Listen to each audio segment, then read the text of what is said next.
Good morning, everyone. Hoping you had a relaxing weekend, that you'll be able to get some rest during the very abbreviated spring break that we all had. And now we're getting into the final few weeks of the semester. A few things before I begin today's discussion. First of all, last week I updated your midterm grades on Canvas. Those grades represent the grade that you got for your papers. It's not the grade for the entire first half of the semester. It's just the grade that you have for your midterm task. Uh, if you do not have a grade, contact me as soon as possible so we can talk about that and see what's going on. I also send you your work back with my own feedback, and I hope you'll be able to use that in future work that you need to submit, not just for this course. Last thing, I reminded you a couple of weeks ago that you need to start thinking about the topic in the team that you're going to use, you're going to be part of for the final task, the semester paper and presentation, whether you work by yourself or whether you work with other people. So according to the syllabus, the last day to talk to me and approve the topic with me is next Monday, the March 29th. So make sure that you are thinking about that. If you need help, of course, you can talk to me about that. We have office hours this week coming back to normal, Tuesdays and Wednesdays for each one of the sections. And there will be also a lesson on Friday, the in-person meeting. So you're welcome to come to that and talk to me about that if you need, or you can email me, but start narrowing down the topic that you want to talk about in your final paper so we can have a clear understanding of what you need to work on, so I can also help you and guide you what you should focus on when you're working on that task. Okay, so today we're beginning a new topic, which is going to be related to last week's discussion about democratic peace. Speaking of last week, or particularly on Wednesday, I completed the discussion about democratic peace theory, focusing on the public angle, arguing that democratic peace theory heavily relies on the way that the public views the actions by the leaders, right? Because leaders has to be accountable, but the public has to actually think that those actions matter. So how do we test the theory and make sure that the logic makes sense? We actually have to talk to the public. We do that with experiments. And overall, what you saw in the studies we talked about, as well as your own sample, your own responses to survey task number two, survey test number one, I'm sorry, is that whenever the rival that I presented in the survey to you was a democracy, you were less supportive of taking a military aggressive action against that. So democracies were seen as less threatening, which is exactly what democratic peace theory postulates, and that provides support for that. Then in the second half of the lecture, we talked about the effects of those mechanisms on the way that democracies behave in conflict, talked about the fact that democracies are more likely to invest a lot of effort and resources. Then I've mentioned and show you the important effect that selection effect has when it comes to conflict democracies, because leaders are liable to pay political cost if they engage in a failed policy. They're more likely to select into specific conflict, only conflicts they think they're likely to win. We talked about how that mechanism affects the duration of those conflicts democracies have. Democracies are more likely to prevail in shorter conflicts compared to longer conflicts, where the actually advantage was going to flip and go to the non-democracies. And then the last study talked about different strategies that leaders of democracies are more likely to engage in, focusing on the need to minimize the cost, which is probably the most important factor shaping their views of conflicts. All right. If you have any questions about those topics, you are more than welcome, as always, to email them to me.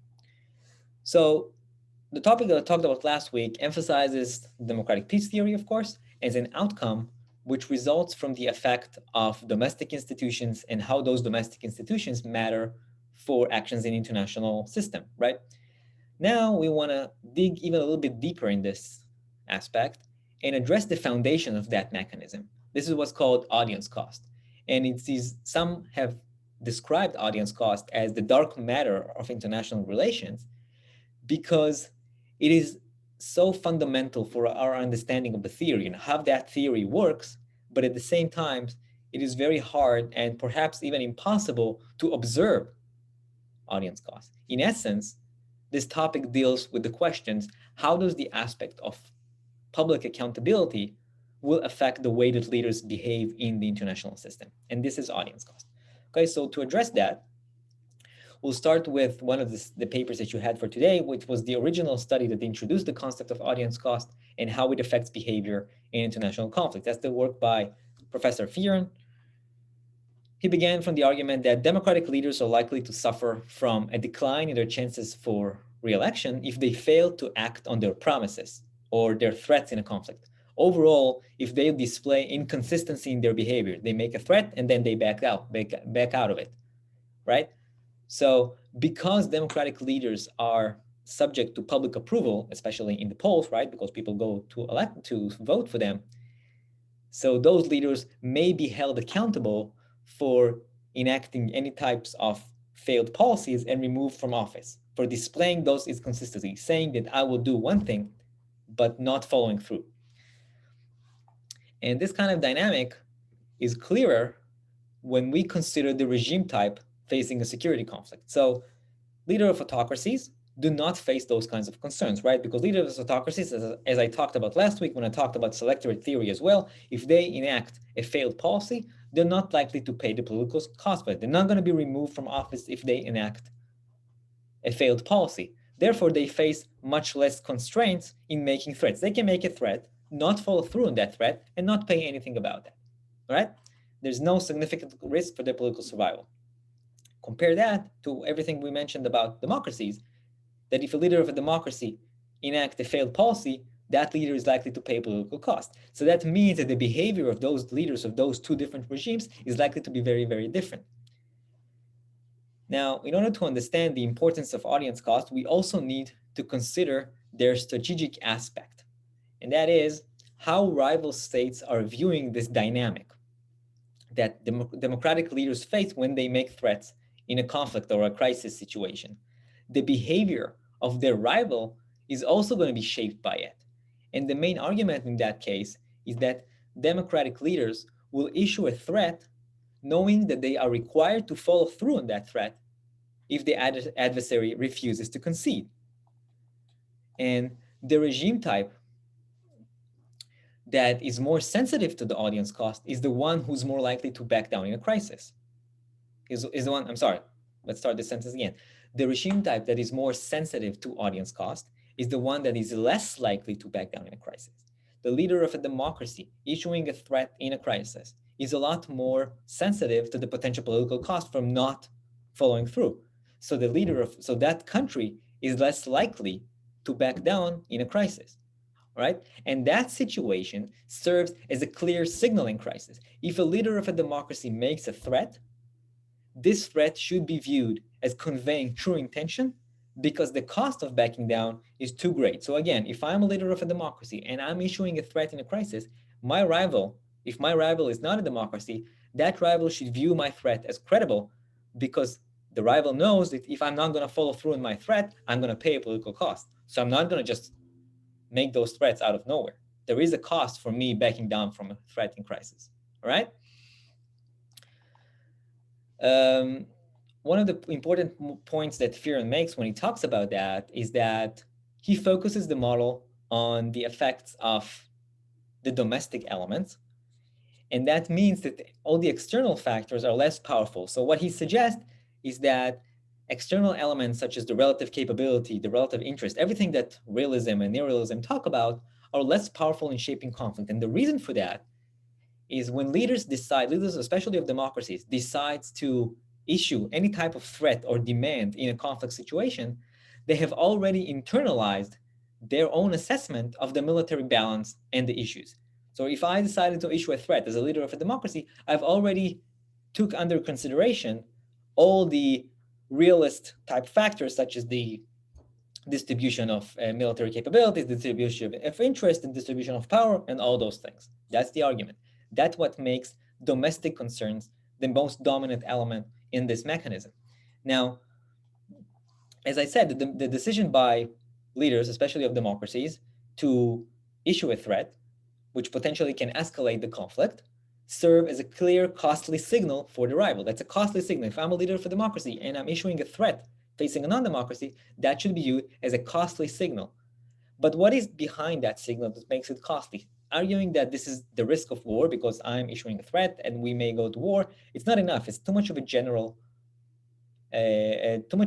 foundations for that. Instead, we should think about the domestic foundations of that the public, I'm a leader of a democracy, I made a threat, the public that support or does not support me observe those kinds of actions that I'm deciding to do, and they will evaluate me as an incompetent, as a good leader of that democracy, if I will follow through on my threat or not.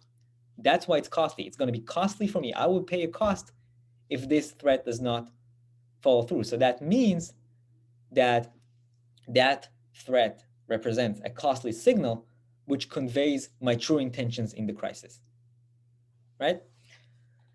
So audience costs are a critical aspect because they relate to the ability of leaders to invoke the notion of national honor or national reputation. A decision by a political leaders to issue a threat in conflicts also means that backing down from this threat jeopardizes the nation's reputation of honor. Why do we, as members of the public, care so much that the leader is inconsistent, that my leader has issued a threat to send the military and to attack the forward bases of my rival, but decided to back down? Why? Because that backing down represents a negative indication or negative, it makes us look bad in the international system. It harms our reputation, our honor, right?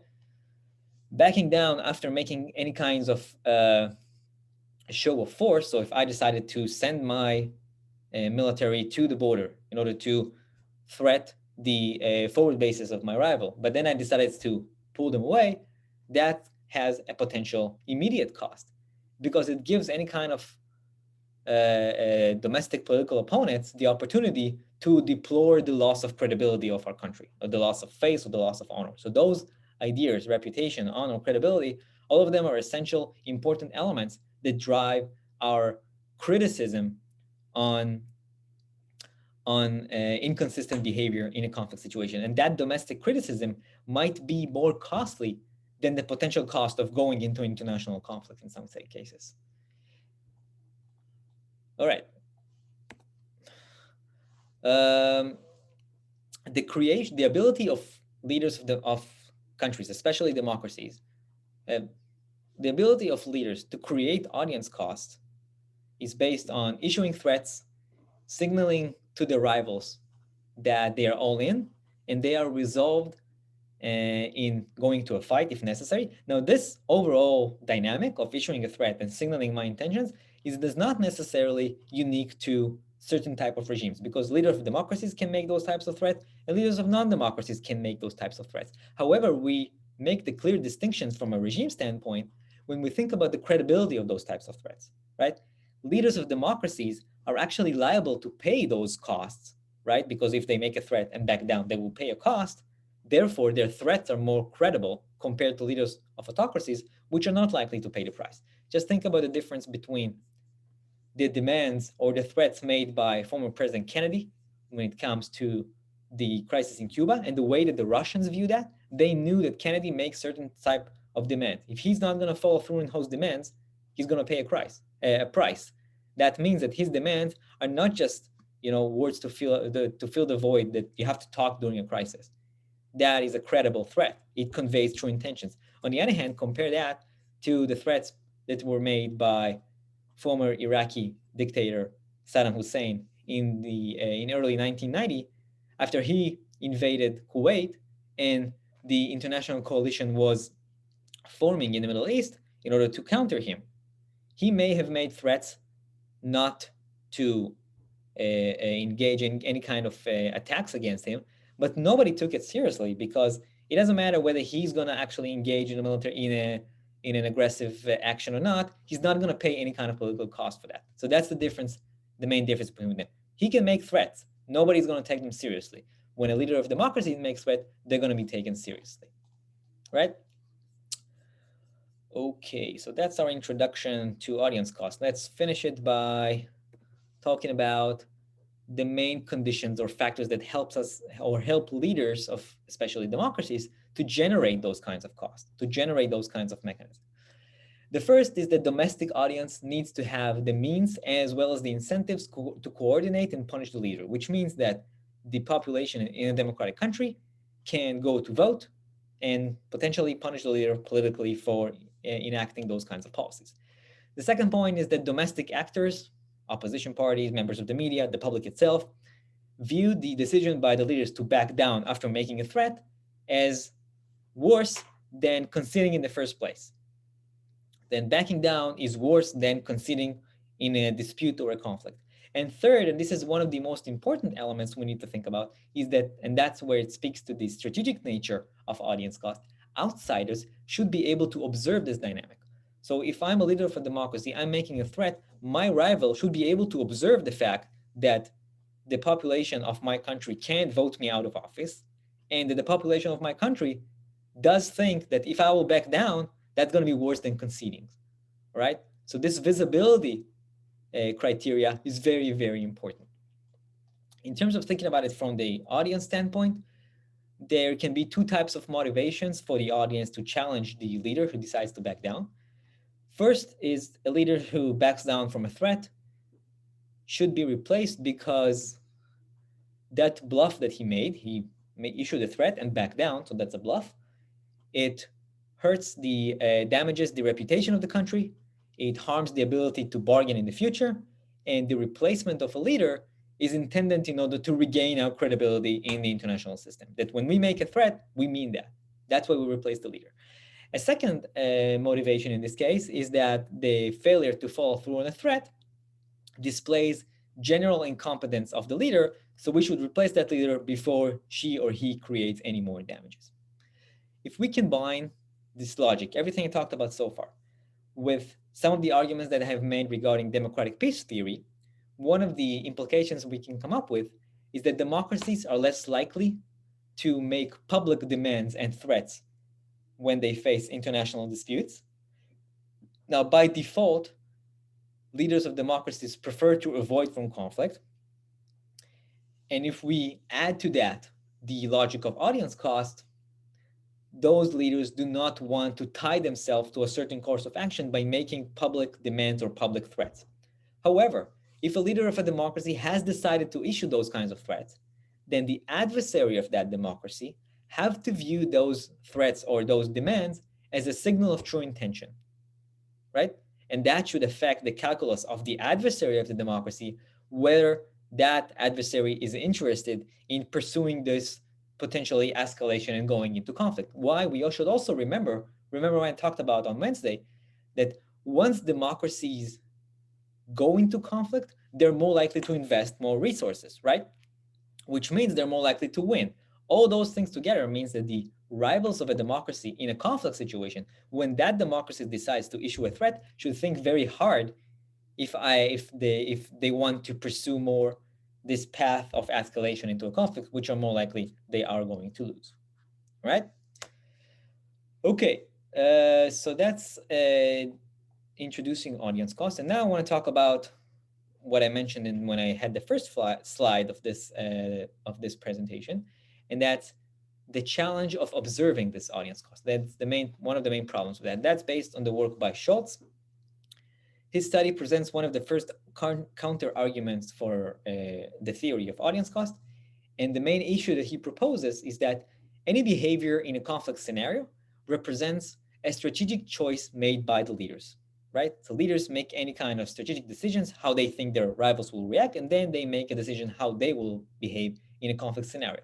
Now, if we assume that political leaders are prioritizing securing their political position above everything, I want to stay the prime minister, the president, whatever that may be, that's the most important thing for me, then my behavior will not involve any action that's going to potentially have high domestic political costs, right? Because if I know that my action is going to potentially lead to high domestic cost, I'm not going to take that because I'm not going to take the risk that I will be removed from office, right? So when we're thinking about it in the context of audience cost, in reality, we will only be able to observe the domestic audience cost that the leader chooses to pay, right? The actions that the leader is engaged in involve some audience costs, but they're ones that the leader is willing to pay.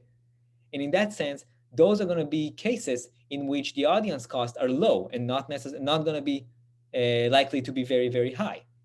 Again, because in situations where the potential audience costs are high, the leader is going to refrain from taking those actions in the first place. If I know that policy A involves high potential, high domestic audience cost, and policy B involves potential low domestic cost, I will engage in policy B because they represent lower potential cost.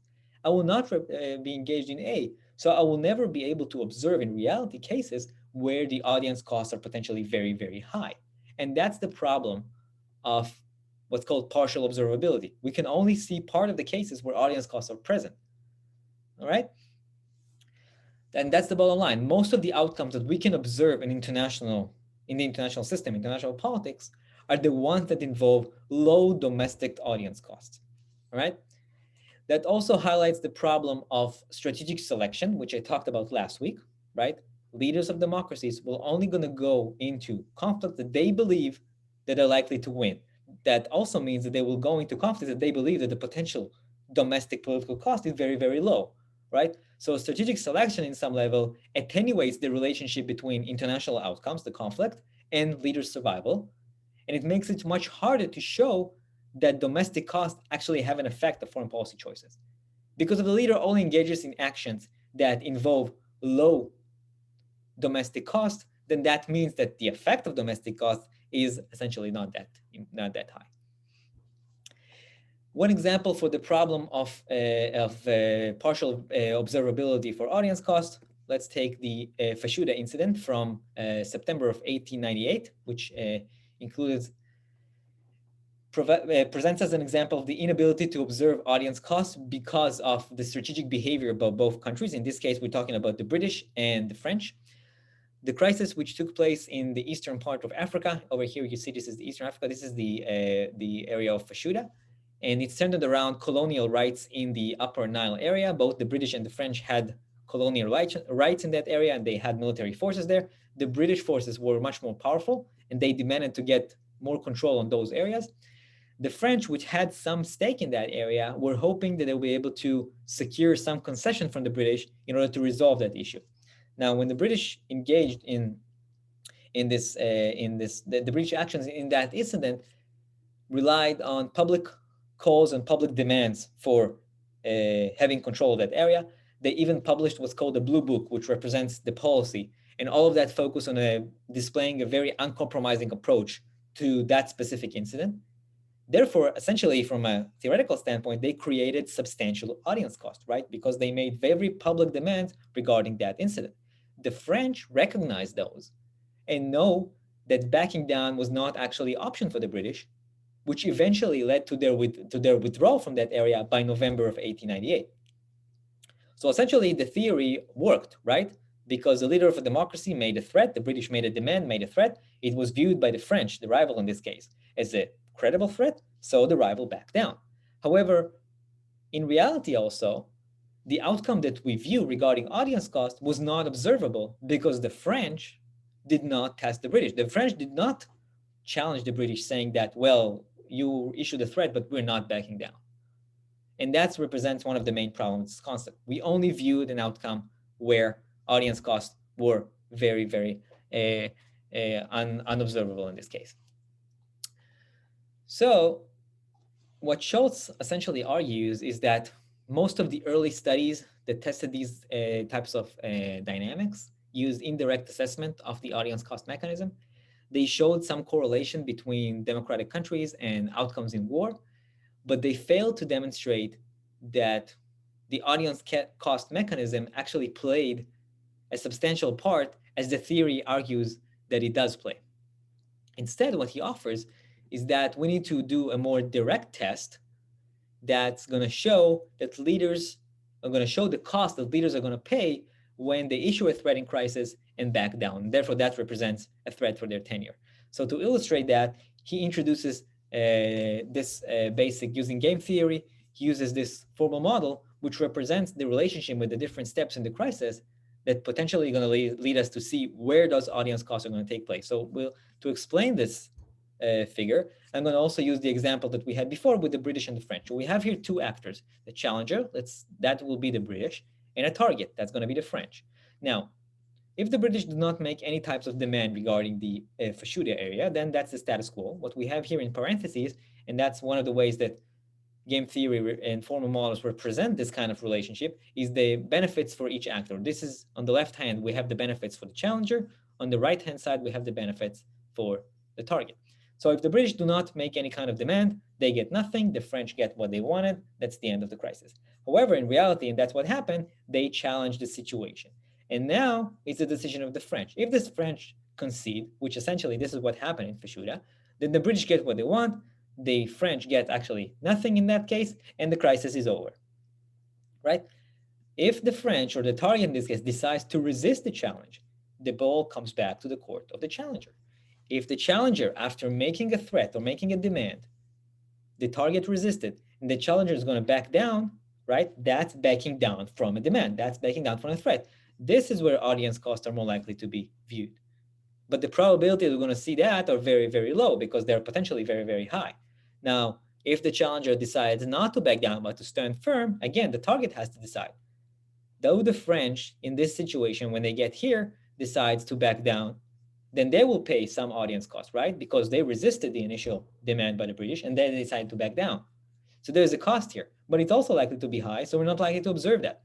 Another option is that the target, or the French in this case, decides to stand firm, and then both of them pay the W. And W, you can probably guess, represents the war. Both of them pay the cost of war. So if we think about that specific representation and also think about the case of the Fashuda case, the probability that we can observe audience cost depends on their value. And when they're potentially going to be very, very high, we're not likely to observe that, right? So here they're going to be very high, and here they're going to be very high. We did not observe all that part of the tree. We actually observed this part, right? The British challenge and the French conceded. And that's one of the problems that audience cost theory faces. What Schultz does, offering one way to overcome these issues, is by using simulated data, which is based on the existing information we have, and to test empirically this proposed mechanism. He runs his model and showing here the differences in the size of the audience cost between democracies and non-democracies as we go along this gain tree, which I just showed you in the previous slide, right? So this is non-democracies, is their audience cost, and this is democracies. And as you can see, the further we move along the tree with the decisions by each side in the crisis, the lower the expected audience cost. The conclusion that he offers in this case is that finding evidence for audience cost in the population is very, very complex. It is possible, but it is complex. And in many cases, the empirical tests are going to show a much weaker effect than it should be, because measuring audience cost in reality is mostly a function of political survival. Then the measures we're going to use for the empirical testing are likely to have a lot of noise in them, a lot of irrelevant aspects, which is going to make it even harder to show that audience cost was the main mechanism that led to the outcome, right? However, the last point that we'll make in this context is that inability or difficulty to show clear evidence for a powerful effect by audience cost does not mean that it does not have any effect. And for that, we're going to use another crisis that he talked about, and that's the Abadan crisis. The Abadan crisis between British again, and this time with Persia, which is Iran. It took place in 1951. In this case, we haven't observed audience costs, but they're likely to be very, very small.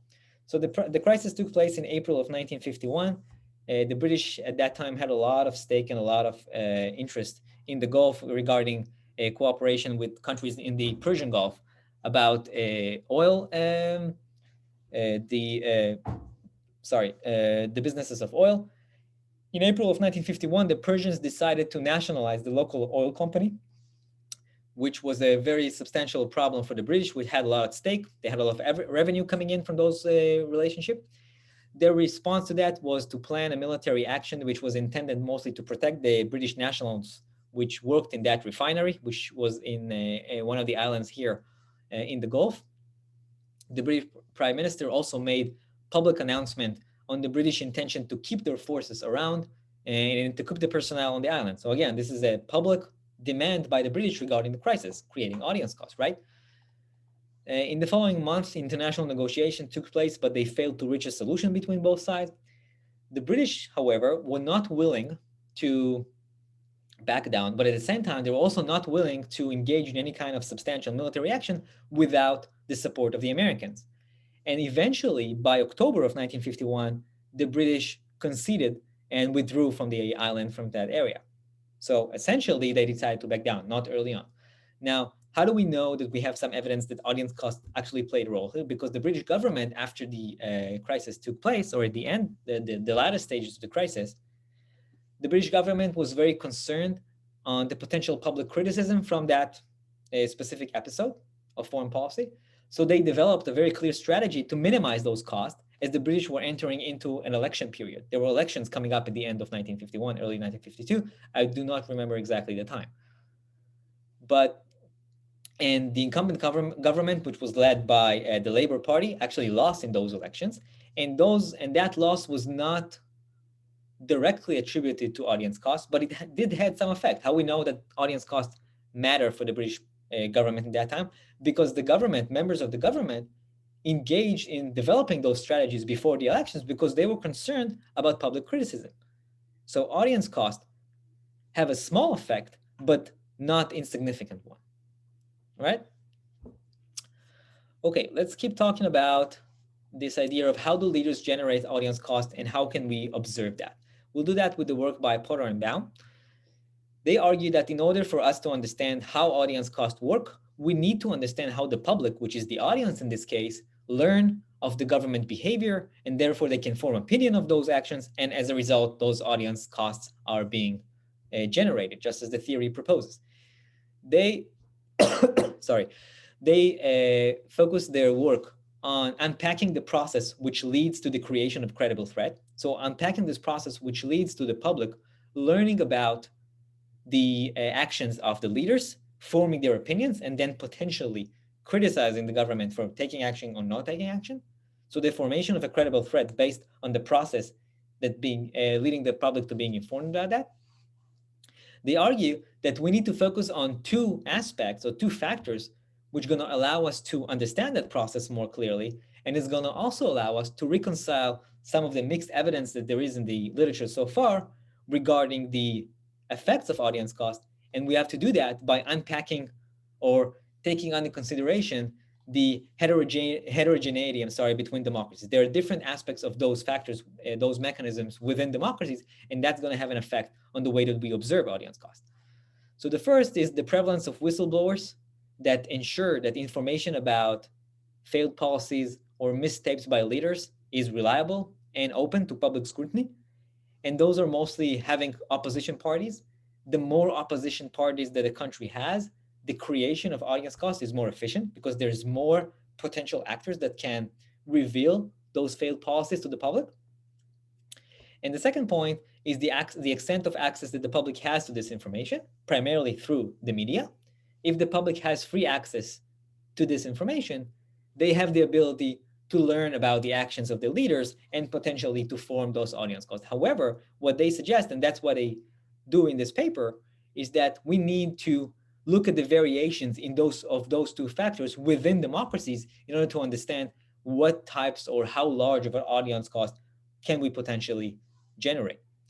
So based on these two factors, they suggest that the ability of leaders to generate audience cost is contingent on the presence of independent political parties to serve as whistleblowers, and are also conditioned on the extent of access to an independent media that can bridge the gap between the political elites, the government, and the mass public. And why do we need to bridge this gap? And that's exactly the second point you have here.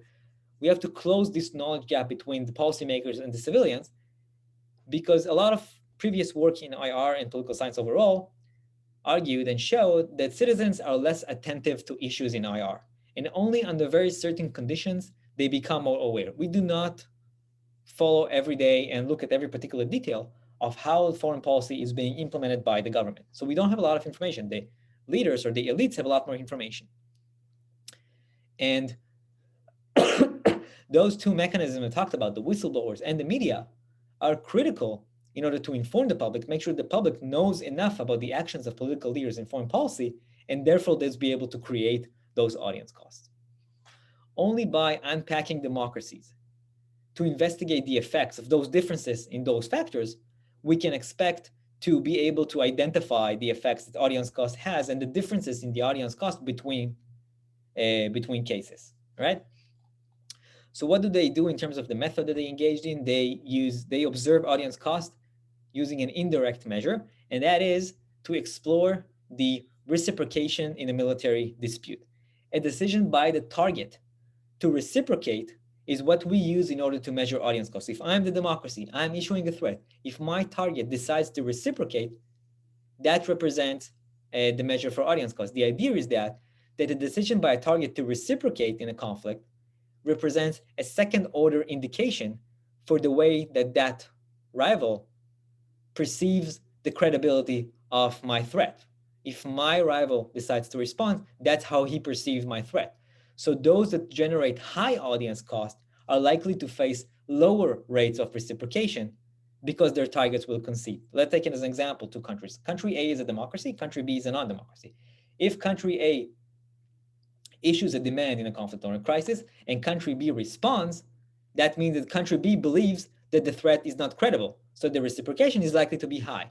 But if country B does not respond and concede in the crisis, it probably views the threat as credible, the audience cost as high, therefore the reciprocation probability is going to be very, very low. So that's the relationship we're talking about here. High audience cost represented by low rates of reciprocation, and the opposite. Low audience cost represented by high rates of reciprocation. To do that, they use data on militarized disputes, which involve reciprocation between 1965 and 1999. And their measures for the two factors that I talked about earlier, the whistleblowers and the media, is they measure media with the number of TV sets per 1,000 people. This is a relevant measure because in the time period that they're focusing on, 1965 to 1999, televisions have become a central tool of media access. And they also develop this measure for the number of political parties as the percentage of seats held by those parties within the political system. So what are some of their findings? We have here different figures that represent the relationship between all those factors. So let's just focus on one of them because most of them represent the same type of relationship. What we have here on the x-axis is the number of TV sets per 1,000 householders. So higher values on the x-axis here represent higher access to the media. On the y-axis we have the main outcome measure, our dependent variable, the audience cost, which is measures with the probability of reciprocation. Reminding you once again, we expect that high audience costs are represented by lower values on this y-axis, and low audience costs represent higher values. And to differentiate between different types of political opposition, we have those two lines. The dark line represents higher degree of political opposition. And what we see here, in order to interpret this figure, we need to look at the areas of the figure where the two lines and their confidence intervals do not overlap. So all those areas are the same, there's no difference. We can focus on those areas. This is where we have this dark line. It is not overlapping the other line.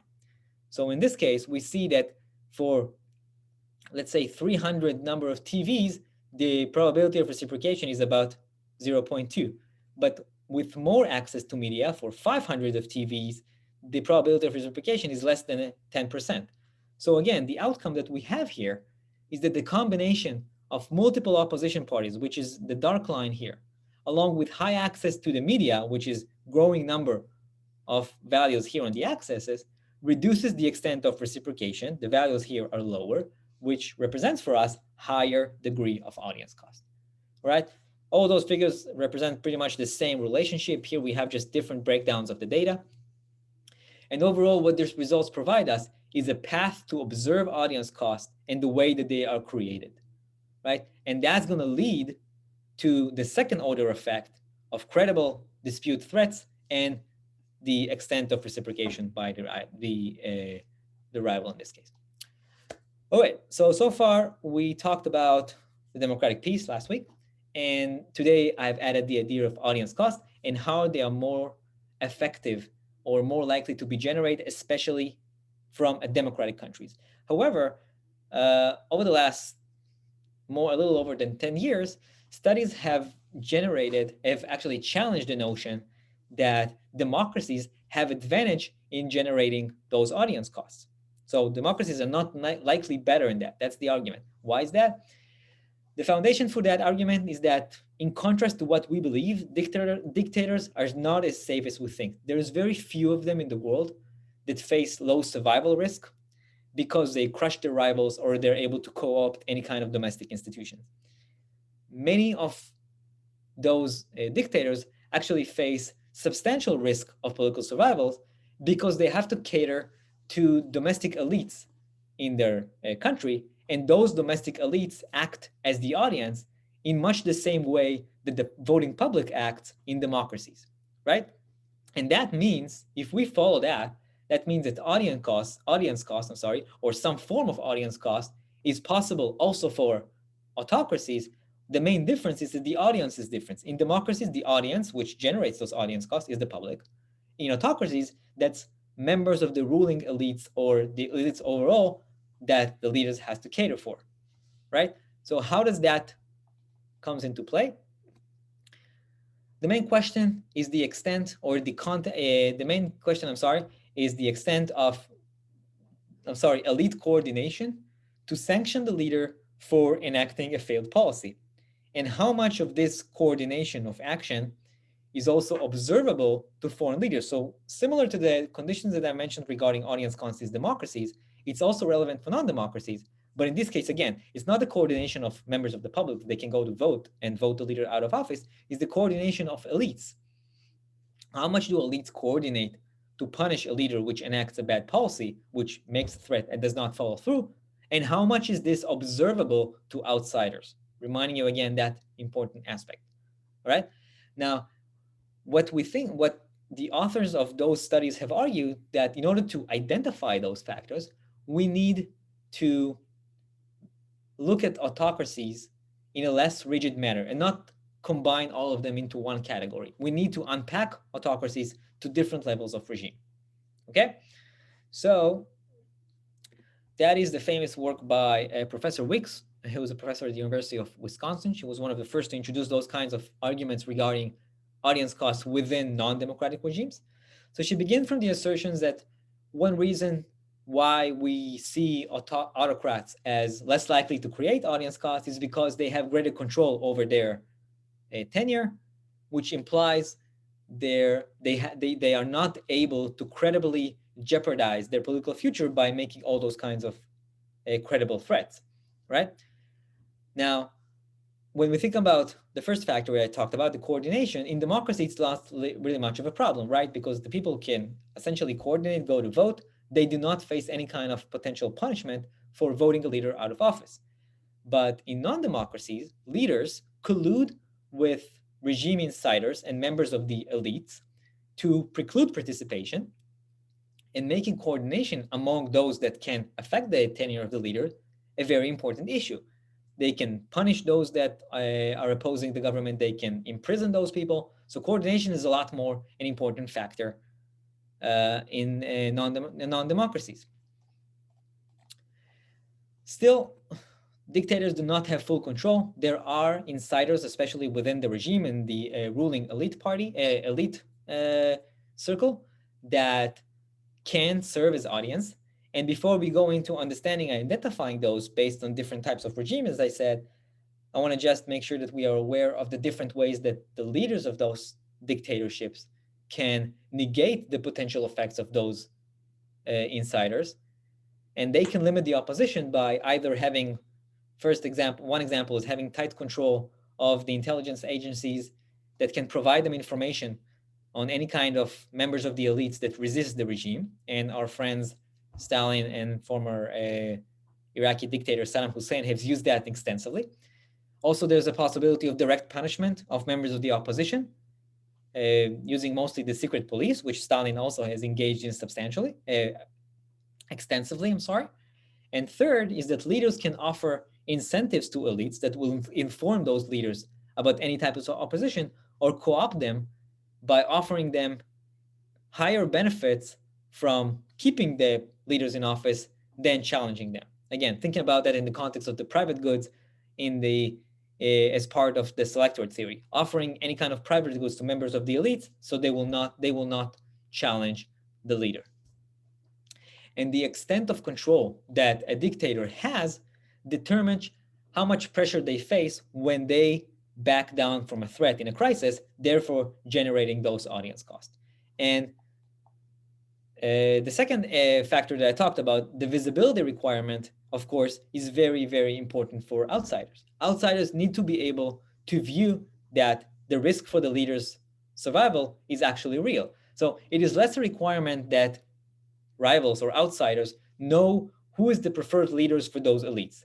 It is more important that those outsiders will know that there's a tangible possibility that the leaders will be replaced if she fails to meet the threat. And in previous work or in the existing literature, the most logical way to measure that is to view the extent or the degree of stability that this dictatorship is facing and whether elites have coordinated in the past. That's one way to measure that aspect. So I want to talk about Wick's breakdown of different types of dictatorships. First, she mentions a category of exceptions, some regimes which are in a separate category. Those are new democracies, unstable democracies, and unstable non-democracies, because according to what she argues, in all those kinds of countries, the threat of removal is not observable to outsiders. So again, once this condition is not met, outsiders cannot view this potential threat of removing the leader, then we cannot actually test the possibility of audience cost. But let's focus on the three main categories that she does represent regarding the coordination and visibility criteria. The first is what's called the single party regimes. In those kinds of dictatorships, the party has some influence on the policy, but more than that, it has extended control on the political power. The institution in those countries holds some form of competitive elections, and even there's some kind of factions that are formed on different types of issues. So not everybody necessarily agree with the dictator on how to engage in these different policy areas. But the important part for us also is that elites in those types of regimes rise through the party platform. Therefore, they have no personal connection to the leader, and they should not worry for their own political future if the leader is ousted. So if the leader is replaced for some reason, the members of the elites in those types of regimes should not be concerned that they will be replaced also, because they work through the party. Right? For example, we can think about China in the latter half of the 20th century, after Mao mostly. The elites in this case, even if the leader is removed, are not worried for their own political survival. So there's no direct relationship between them. So they can actually pressure the leader if that leader engages in an unacceptable policies. That's the idea of accountability here.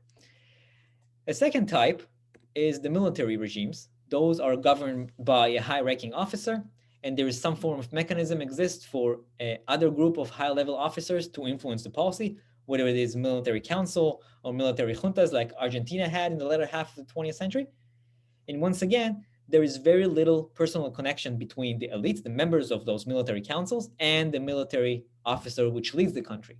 The political survival of those officers in the military council or overall within the elite group is not associated with the future of the leader.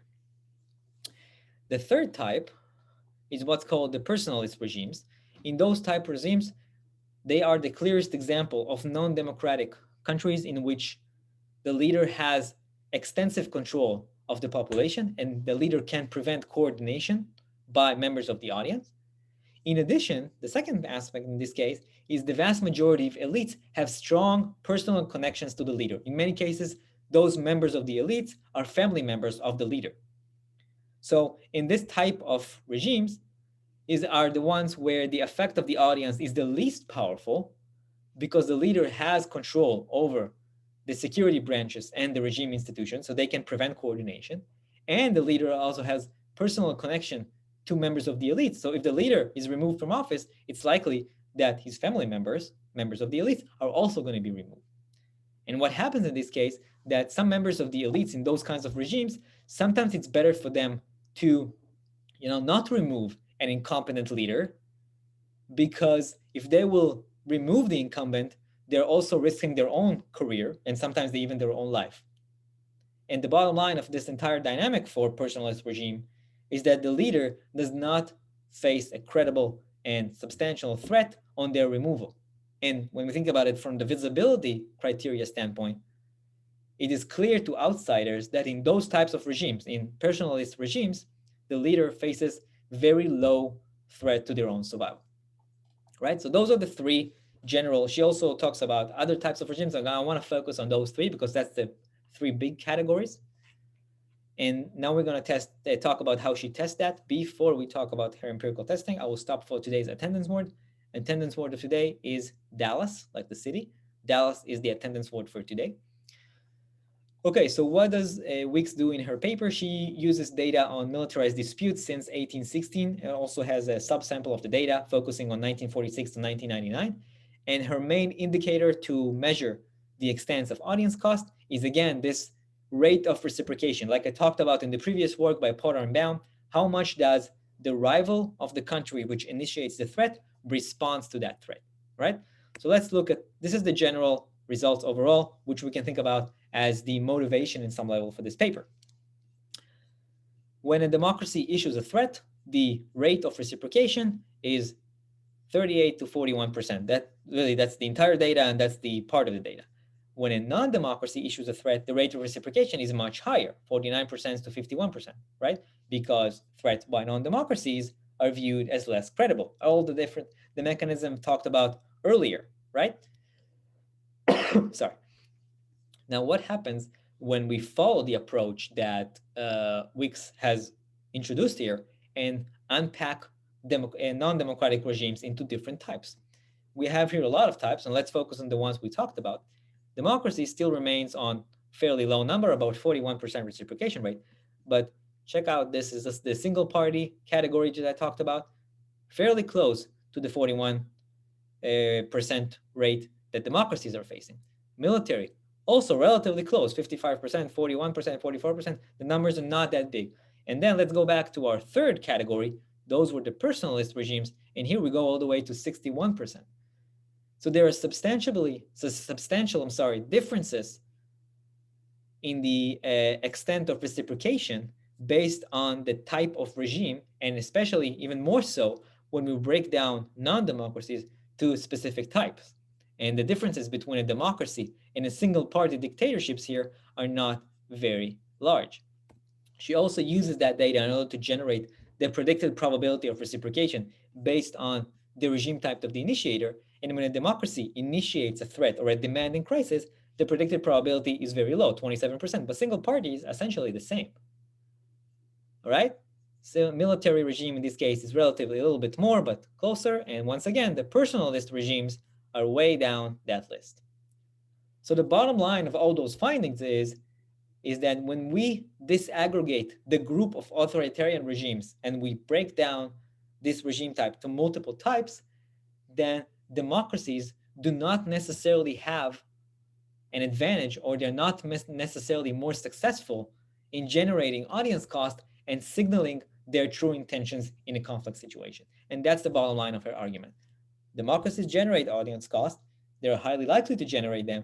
But when we look at particular types of non-democracies, those audience costs are also likely to be generated in rates which are relatively similar. All right? So if you want to read more, as always, I highly recommend those works, some of them fairly recent. And with that, I am done for today. We'll talk more about audience cost and your second survey task on Wednesday. Bye, everyone.